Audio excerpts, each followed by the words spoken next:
Hello at isa pang hello sa inyong lahat. Ako nga pala si Jeannie at ang aking asawa ay si Buddy at kayo'y nanonood sa Team Taylor channel. And for today's video ay ituturo ko po sa inyo kung paano mag-fill out ng Form I-944. But before anything else, sa mga hindi pa po parte ng aming hashtag Team TaylorFam, sana po ay maging parte na kayo ng aming YouTube family sa pamamagitan ng pag-press ng subscribe button, pati na rin ng bell button para maging updated kayo sa mga ganap dito sa aming channel. So without further ado, let's get started! So, ito yung form na fill up natin today, Declaration of Self-Sufficiency, Form I-944. Ito yung most recent version, mag-e-expire ng October 31, 2021. So, mag-start na tayo. Part 1, information about you. Your current legal name. So, ilalagay mo dito yung iyong last name, given name, at iyong middle name. Tapos, US mailing address if meron. In care of name, yung name mo, tapos yung street number, and then city or town. Tapos, i-check mo dito sa kabilang side kung apartment ba, tapos floor, and kung anong number if apartment. Tapos, kung hindi naman, dito lang sa street number and name. And then, city or town, tapos state, and then zip code. Number 3, yung alien registration number or alien number ay makikita sa NOA 1 or NOA 2 ng inyong K1 visa petition. So, nasa bandang right side ito, doon sa NOA 2 or sa NOA 1 if tama yung pagkakaalala ko. USCIS online account number. If meron kayo, ilagay nyo, pero kung wala, not applicable. Number 5, date of birth, month, day, and year. So, ilagay nyo lang dyan. Tapos, place of birth, city or town kung saan kayo pinanganak. And then, country kung saan kayo pinanganak. Tapos, country of citizenship or nationality, ilagay nyo rin dito. And then, page 2 na tayo, family status, your household. In this part, you will be providing information about the individuals in your household. If you need additional space to complete any item number in this part, use the space provided in part 9, additional information. Please see the instructions for who is included in your household. If not already provided with your Form I-485, provide evidence of your relationship to each individual such as birth certificate or marriage certificate. If you do not have evidence of a relationship to one or more members of the household, please submit a signed statement from such household members or his or her legal guardian if applicable. So, ito yung parte ng ating household or kung sino-sino yung mga nakatira sa ating bahay. So, ito muna. Una, yung sarili nyo. So, ilagay nyo yung inyong last name, given name, and inyong middle name. Pagkatapos, date of birth, ayan, month, day, and year. Relationship to you. So, ito, sarili natin, kaya self. And alien registration number. Does this individual live with you? So, di mo na i-check dyan kung yes or no kasi ikaw nga mismo yon. Is this individual filing an application for an immigration benefit with you or has this individual already filed an application? So, ang answer dito ay no dahil hindi naman tayo nag-file ng kahit anong immigration benefit. Yan. Tapos, yung kasunod, family name, last name. So, ito naman yung sa husband nyo. Last name ni husband, first name ni husband, at ang kanyang middle name. Tapos, date of birth, month, day, and year kung kailan siya pinanganak. Relationship to you, spouse. And then, alien registration number. Kung meron, ilalagay nyo. Pero kung wala, not applicable. Does this individual live with you? So, kung nakatira ba sa bahay ninyo si husband, kung magkasama ba kayo, ilagay nyo yes. And then, is this individual filing an application for an immigration benefit? So, if yes, ilagay nyo yes. Pero kung no, ilagay nyo no. Pero kadalasan no naman yan. And then, ang next, family name. So, if meron pa kayong ibang members ng household, ayun, or yung kasama ninyo sa bahay, ay ilalagay nyo yung information dito. Pero kung kayong dalawa lang ni husband ang nakatira sa bahay, ilagay nyo na not applicable sa part na to. Ayan, C, D, tapos total number of household members including yourself. So, ilan kayo lahat sa bahay, ilalagay nyo dyan kung ilan. Tapos, part 3, your and your household members' assets, resources, and financial status. So, aalamin dito ng USCIS yung inyong assets, resources, and financial status, pati na rin lahat ng assets, resources, and financial status ng mga kasama ninyo sa bahay. So, kung kailangan nyo daw ng additional space, ay isulat nyo ito sa part 9, additional information. Household income. Ayan, list your and your household members listed in part 2, total income from the most recent federal income tax returns if any. So, yung mga income nung nasa part 2 na household members ay isusulat niyo yung total income nila sa pinaka-recent na federal income tax returns. So, unahin muna natin yung sa atin. So, ilagay nyo yung inyong surname, given name, and inyong middle name. Tapos, did you or your household members whose income is being included filed a federal tax return? So, nung nag-file ako ng adjustment of status, hindi pa ako nakafile ng federal tax return. Kaya, no yung nilagay ko dito. Pero kung kayo nakafile na, joint filing kayo ni husband, ilagay nyo yes. Pero kung hindi pa kayo nakafile ng federal tax return, ay no yung ilalagay nyo.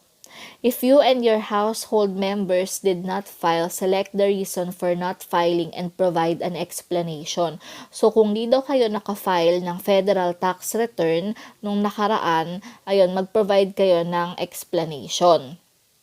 So, bakit di kayo nakafile? Ito yung isasagot natin. Plan to file the tax return before the due date for this year.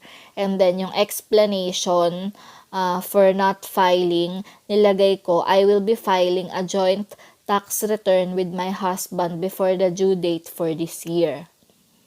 And then, yung kasunod naman, household member ay si husband.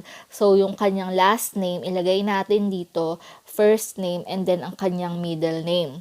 Did you or your household member whose income is being included file a federal tax return? Kung si husband daw ba ay nakafile ng federal tax return? So, if yes, ilagay nyo yes. Pero kung no, ilagay nyo no. Pero dito, yes yung nilagay ko. Tapos, kung hindi naman daw nakafile yung household member, ilagay nyo daw dito or lagyan nyo ng marka kung bakit hindi siya nakafile. Tapos, maglagay kayo ng explanation. Pero dahil yes nga yung nilagay ko dito, so hindi na natin to sasagutan. And kailan nag-file ng tax si husband? So, 2019. And then, total income. So, lahat ng income niya sa W2, so ilalagay natin dito. And dito sa explanation for not filing, nilagay ko not applicable kasi nga nag-file siya ng tax. Pero inuulit ko, if si husband nyo hindi nakafile, ilalagay nyo dito yung explanation kung bakit hindi siya nakafile. And then, continuation lang to nung mga household members na nilagay nyo sa part 2, yung kanilang mga assets, ilalagay nyo dito kung magkano yung kanilang income, kung nakafile sila ng tax return. So, yan. Pero hindi ko na nilagyan itong isang part na to. Tapos, does any of the income from your or your household members' federal tax returns come from an illegal activity or source, such as proceeds from illegal gambling or illegal drug sales? Kung yung income daw ba ninyo or nung mga kasama nyo sa bahay ay nanggaling sa illegal activity gaya ng illegal gambling or bentahan ng illegal drugs. So, no. Ayan, tapos kung yes daw ang sinagot nyo, ipoprovide nyo kung magkano yung nanggagaling sa illegal activity, pero not applicable or zero yung pwede nyong ilagay dyan. Does any of the income from your or your household members' federal tax returns come from public benefits? So, meron daw bang income galing sa income nyo or income sa kasama nyo sa bahay na yung kanilang income or portion ng kanilang income ay nanggagaling sa public benefits? So, no. Tapos, pag yes, ilagay nyo if magkano. So, pwedeng not applicable or zero yung ilagay nyo dyan. And then, ang next, if you or your household members received additional income on a continuing weekly, monthly, or annual basis during the most recent tax year and the income is not listed on the tax return, provide the amount of additional income. For example, child support. If meron daw kayong mga additional income na nare-receive weekly, monthly, or annually pero hindi nakalista dun sa tax return, ilagay nyo daw dito. Tapos mag-attach kayo ng evidence nung additional income na yon. So, yon. If may additional income, either sa inyo or sa kasama nyo sa bahay, ilalagay ninyo dito. Pero kung wala, not applicable lang ilalagay natin dyan. And then, ito, continuation lang to nung regarding sa nauna kanina. Ayan, kung wala naman, not applicable lang yung ilagay nyo dyan. Not applicable. Tapos next, number 7, is any of the additional income listed above from an illegal activity or source? So, kung yung mga additional income daw ba na nakalista ay galing sa illegal activities. So, wala tayong nilistang any income, any additional income, kaya ilalagay na lang natin ay no. If you answered yes, ano daw yung additional income na derived from illegal activity. So, wala nga tayong nilagay at wala naman tayong additional income from illegal activity. So, 0 yung ilalagay natin. And then, your household's assets and resources. Number 9, provide the amount of assets and resources available to you and your household members in the table below. So, yan, magpo-provide tayo ng information tungkol sa mga assets natin if magkano. So, for example, tayong mag-asawa, meron tayong joint bank account. So, ilalagay natin pareho ang pangalan natin at pangalan ng asawa natin. Tapos, type of asset, savings, bank account, and then if magkano. Tapos, for example, yung asawa natin may checking account. So, ilalagay natin yung name niya. And yung name niya dito pala sa part na to. And then, kung ano yung nature ng asset. So, checking, bank account. And then, if magkano sa US dollars. So, ito, nilagyan ko lang to ng mga sample para makita ninyo. For example, name of asset holder, si asawa ninyo. And kung ano yung type of asset, ilalagay nyo. Tapos, if magkano. And then, ito total nyo lahat yan. Hindi ko malagyan dito guys ng value Hindi ko alam kung bakit. As usual, gaya ng iba nating videos about sa pag-fill out, hindi ko ma-fill upan yung ibang data sa ibang boxes. Kaya bakante dyan. Pero dito dapat ito total nyo if magkano lahat-lahat ng to sa US dollars. And then, aside sa assets, ide-declare din natin ang mga utang. So, dito, provide a list of your liabilities and or debts in the table below. Attach evidence showing these liabilities or debts. Dito, mag-attach tayo ng mga supporting documents na nagpapakita ng ating mga kautangan. Yan. So, dito, attach evidence as provided in the instruction. So guys, i-check nyo na lang sa instructions kung ano-ano yung evidence na kailangan yung i-provide para dito sa part na to, sa assets. Pero dito sa liabilities, sabi, mag-attach daw kayo ng katibayan or ebidensya na nagpapakita ng mga utang.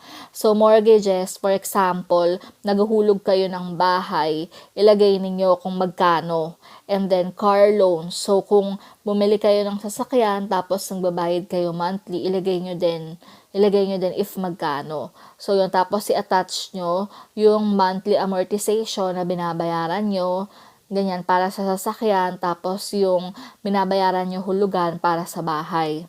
And then, if may iba pa kayong mga utang, ilalagay nyo rin sila dito. Tapos, ito total nyo, ilalagay nyo dito yung total. Pero gaya nga ng sinabi ko kanina, hindi ko kasi ma-fill upan yung ibang parts gaya nito. Pero lalagyan nyo yan ng total ng lahat-lahat ng mga utang nyo. Credit report and score. Provide the information about your credit history.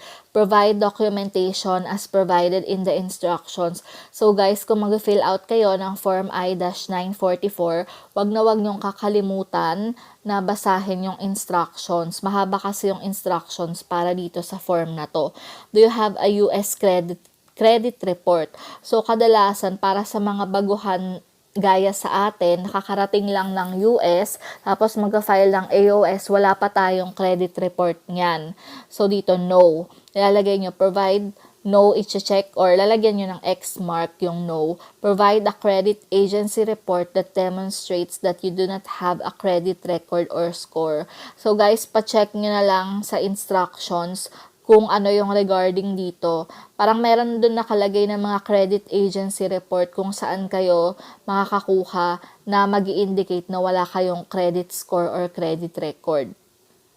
And then, do you have a US credit score? So, nilagay ko no. Tapos, kung meron daw, ilagay nyo dito kung ano yung credit score ninyo. If you have a negative credit history or a low credit score in the US reflected on your credit report, provide an explanation. So, kung ang credit history nyo daw ay negative or mababa ang inyong credit score, ay ilagay nyo dito ang explanation. Pero dahil wala nga tayong credit score, so not applicable yung nilagay ko. Have you ever filed for bankruptcy either in the US or in a foreign country? No. So, kung yes, ang sinagot nyo, kung nag-file kayo ng bankruptcy either sa US or sa ibang bansa, ilalagay nyo ang information dito. Pero kung wala naman, ayan, not applicable ang ilalagay natin dyan. Ayan, so continuation lang to guys, puro not applicable lang. And then number 15, health insurance. So may health insurance daw ba kayo? So nung dumating ako dito, pinalagay na agad ako ni Buddy under sa health insurance niya. Kaya yes, yung nilagay ko dyan. Pero kung wala kayong health insurance, ilagay nyo ay no. If you answered yes to item number 15, attach evidence of health insurance. Pero kung no daw na wala kayong health insurance, proceed to item D.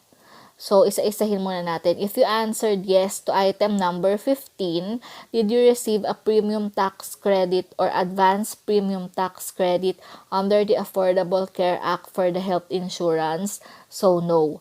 If you answered yes to number 15, what is your total annual deductible or annual premium? So, isulat nyo yung inyong annual premium dito. Ito, invento ko lang to guys, pero isulat nyo kung ano yung inyong annual premium. And then, if you answered yes to number 15, when does your health insurance terminate or date that it must be renewed? So, ilagay nyo dyan yung month, date, and year kung kailan mare-renew yung inyong insurance.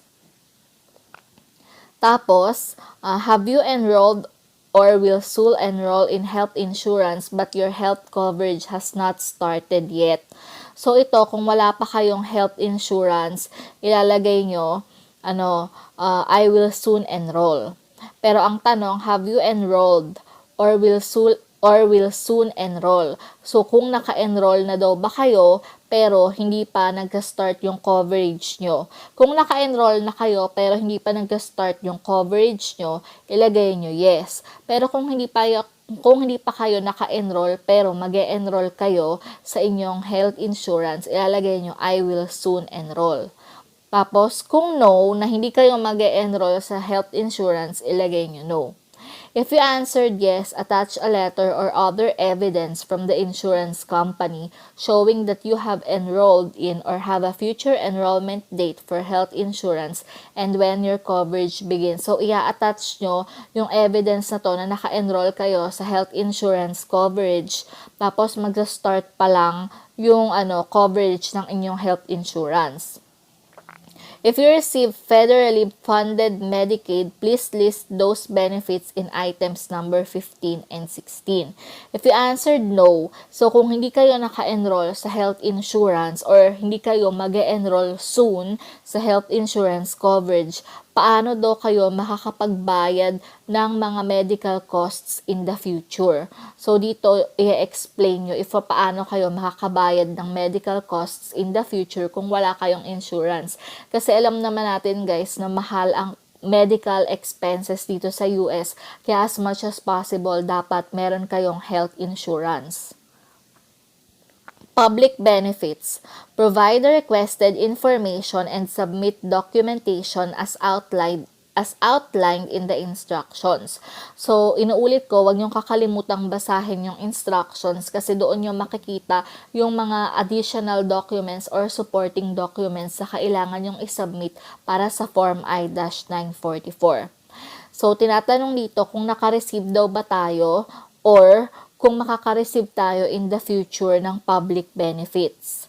So, kung yes, ilalagay mo dyan kung ano yung public benefits na natanggap mo na or matatanggap mo. Pero kadalasan sa ating K-1 visa holders, parang dapat wala tayong public benefits na ma-receive. Kasi kung tatanggap tayo ng public benefits, edi yun, parang aasa tayo sa gobyerno. So, baka may chance na alam nyo yun, baka hindi ma-approve yung ating green card kasi medyo tinitingnan nila yan na dapat as much as possible, kaya kang suportahan ng asawa mo or ng sponsor mo dito sa US nang hindi kayo aasa sa government. So, dito ilagay natin, no, I have not received any public benefits. Yan. Tapos, have you disenrolled, withdrawn from, or requested to be disenrolled from the public benefits? No. Yan. So, dito pala guys, dito nagdadalawang isip ako. So, dito, no, I have not received any public benefits, 'di ba? Yung nilagay natin. Pero actually, parang pwede nyo rin ilagyan ng X mark to na no, I am not certified to receive in the future. So, para sure, lagyan nyo na lang to ng no pareho. Yan, hindi ko nalagyan nung una pero ito, kung ako yung tatanungin nyo, lagyan nyo na lang pareho ito ng no. Yan, tapos have you disenrolled, withdrawn from, or requested to be disenrolled from the public benefits? So, ilagay nyo no, tapos not applicable yan sa atin, kaya ilagay nyo NA. And then, continuation ng type of public benefit na na-receive. So, since hindi nga tayo naka-receive at hindi tayo makaka-receive in the future ng public benefits, ilagay nyo lang ay not applicable. Yan, puro not applicable lang yan. Tapos, if you answered yes to item number 16, do any of the following apply to you? So, hindi natin yan sasagutan. Tapos, na ilalagay nyo dito, none of the above statements apply to me. So, lahat nito, kumbaga, isnabin lang natin yan. Tapos, ang i-check nyo lang, lagyan nyo ng X mark, ay none of the above statements apply to me. Next question, have you received, applied for, or have been certified to receive federally funded Medicaid? So, tinatanong dito kung makaka-receive ba kayo or pwede kayong makareceive ng federally funded Medicaid in connection with any of the following. Yan, pero ilagay natin, none of the above apply to me. Tapos, not applicable na yan kasi hindi naman nag-a-apply sa atin yan. And then, have you ever applied for any of the following public benefits and the application is currently pending or was denied? So, no. And then, dito sa next, if you answered yes, so dito sasagutan mo, pero no naman yung sinagot natin, kaya isnabin lang natin yung part na yon. And then, date you applied for any of the above listed public benefits, ilagay nyo not applicable. Did you withdraw your applications before being certified to receive the public benefits? So, no. Number 26, have you applied for or received a fee waiver when applying for an immigration benefit from USCIS? So, no. And then, if you answered yes, sasagutan nyo to, pero no nga yung sinagot natin, kaya not applicable. Ayan, puro not applicable, not applicable. Tapos, part 4, your education and skills. Do you have an approved Form I-140 as an alien worker? So, no tayo dyan. If you answered yes, provide the receipt number and skip to part 5. So, not applicable. If you answered no, proceed to item number 2. Ito, have you graduated high school or earned a high school equivalent diploma? Yes. And then, list your educational history below. So, lahat ng mga inaral nyo, ayan, ilalagay nyo dito. Include all degrees attained, high school diploma, college degrees, or equivalent, etc. Yan. So, ilagay nyo, for example, school name and kung ano yung natapos ninyo na degree, kung bachelor's degree or vocational. Tapos, kung ano yung area yung inaaral nyo, kunwari psychology, literature, mga ganon, nursing, lagay nyo dyan. Tapos, kailan kayo nag-start sa college and then kailan kayo nagtapos. Tapos, kung hindi daw kayo nakatapos, ayan, ilang hours of study kayo ilang hours of study yung naaral ninyo. Yan. And then, continuation, ito pang high school. So, lagay nyo yung inyong high school dito. And then, ayan, degree, high school, field of study, so not applicable. Date started, kailan kayo nag-start sa high school and kailan kayo graduate, kung nakagraduate kayo ng high school or hanggang kailan kayo nag-high school. Tapos, kung hindi daw kayo nakagraduate ng high school, ilang hours of study yung na-complete ninyo sa high school, yun ang ilalagay nyo dito. And kung may iba pa kayong mga inaaral, ilalagay nyo lahat dito. Pero kung wala na, puro not applicable na yan. Do you have any occupational skills? Ilagay nyo yes kung meron and no kung wala. So, nilagay ko na lang no kasi wala naman akong occupational skills. And then, if yes, ilalagay nyo yung certification or license type ng occupational skill ninyo. Yung information about doon. Pero kung wala, ilagay nyo lang not applicable. Ayan, not applicable, not applicable. And then, part 4. So, continuation lang to. Provide the following information about your skill with English and any other language. Provide documentation as provided in the instructions. So, kung ano-ano pa daw yung mga certification or courses attended or currently attending. Tapos, kung anong language siya nakasulat. Pero, puro not applicable na lang yung nilagay ko dyan. Not applicable, not applicable. Retirement. Are you currently retired? So, lagay natin no. If you are retired, kailan ka daw nag-retire? So, not applicable kasi hindi pa nga tayo retired. Are you the primary caregiver who is over the age of 18 for a child or an elderly, ill, or disabled individual in your household? So, no ang nilagay ko dyan. Tapos, part 5.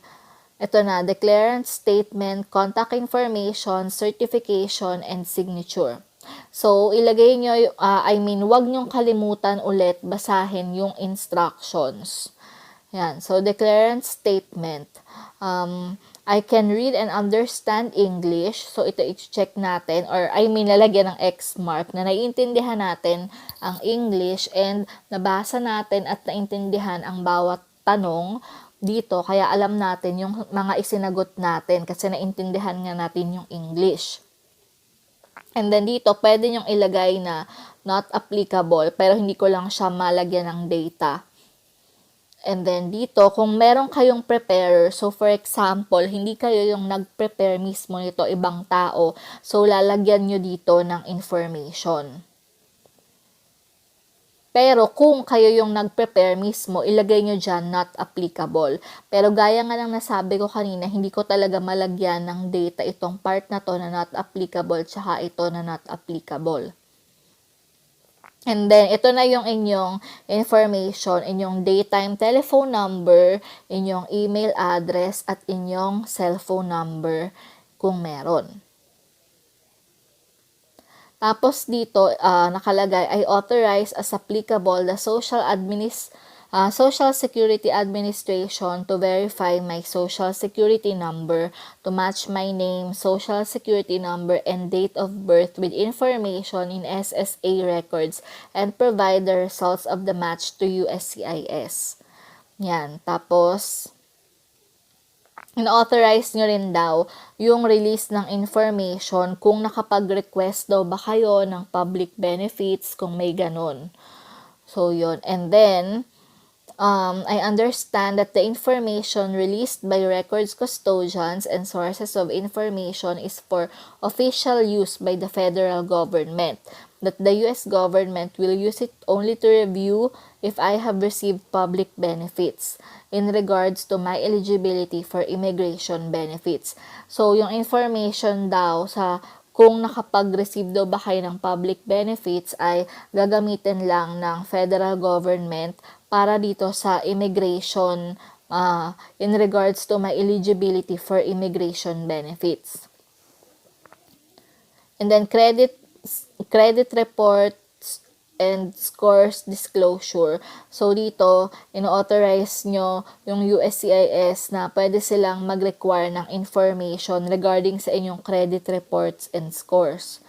Yan. Tapos dito, nakalagay na yung mga documents sa sinubmit nyo ay photocopies. Yung mga supporting documents ay photocopies. Tapos, kapareho din sila or exact copies ng original copies and willing kayong mag-submit ng original copies kung pag-submitin kayo in the future. Yan. And then, dito, pipirmahan nyo tapos ilalagay nyo yung date. And then, kung interpreter ang nag-prepare nito, ilalagay nyo yung interpreter's family name. Pero kung hindi naman, kung kayo mismo, so not applicable na yan. And then, yung mailing address, so not applicable na yan. And then, daytime telephone number ng interpreter, not applicable na. And dito, pwede nyo ring lagyan ng not applicable, pero hindi ko kasi malagyan yan ng data. Tapos, interpreter signature, kung interpreter ang nag-prepare nitong inyong I-944. Tapos, kung ang nag-prepare naman ay yung tinatawag na preparer, ibig sabihin hindi siya interpreter, so ibang tao siya, so siya yung sumagot nitong I-944 nyo, ay ilagay nyo lang ang kanyang family name, so yung information about sa kanya. Pero dito, nilagay ko na lang not applicable kasi inassume ko na, kunwari, tayo mismo ang nag-prepare ng form na to. Tayo mismo ang nagsagot ng form na to. And then, yan, not applicable na yan. So, puro not applicable na. And then, preparer signature, kung preparer ang nag-prepare. So, preparer, inuulit ko, ibang tao, hindi tayo, ang nag-prepare or sumagot ng I-944. So, ito, wag nyo daw tong sasagutan hanggang sa during the interview, pag sinabihan kayo ng USCIS officer, doon nyo lang to sasagutan sa araw mismo ng interview. And then, last page na. So, wag nyong kalimutan, fill upan tong details na to sa last page, ang inyong last name, first name, middle name, at ang inyong alien number. At ayan po, sana po nakatulong po ang videong ito sa inyo, especially sa mga mag-file pa lang po ng adjustment of status nila. So that's all for now. Thank you very much for watching. Have a great day and see you again on our next vlog. Bye for now!